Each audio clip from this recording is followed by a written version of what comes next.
નમસ્કાર, શો ટાઈમમાં આપનું સ્વાગત છે. ભાવનગર માર્કેટિંગ યાર્ડમાં પ્રાથમિક સુવિધાઓના અભાવે ખેડૂતોને પડતી અગવડતાઓ અને આર્થિક નુકસાન અંગે માર્કેટિંગ યાર્ડ ખાતે આવેદનપત્ર આપવામાં આવ્યું હતું.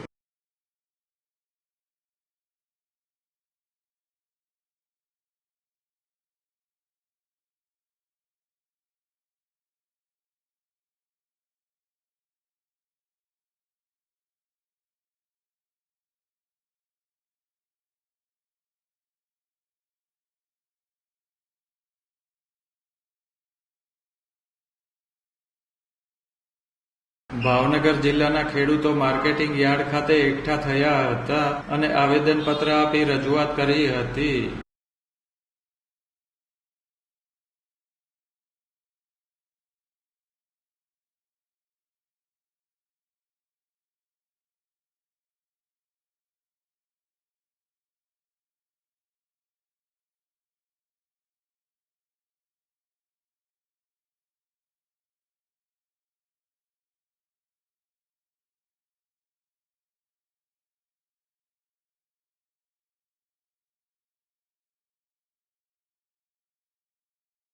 ભાવનગર માર્કેટિંગ યાર્ડમાં શેડની સુવિધા, બિન અધિકૃત એજન્ટોનો ત્રાસ, પીવાના પાણીની સુવિધા, શૌચાલય, યાર્ડના આંતરિક રસ્તાઓની દુર્દશા, ગંદકી, હરાજીનો સમય, સીસીટીવી કેમેરા સહિતના પ્રશ્નોને લઈને ખેડૂતો દ્વારા સત્તાધીશોને રજૂઆત કરવામાં આવી હતી.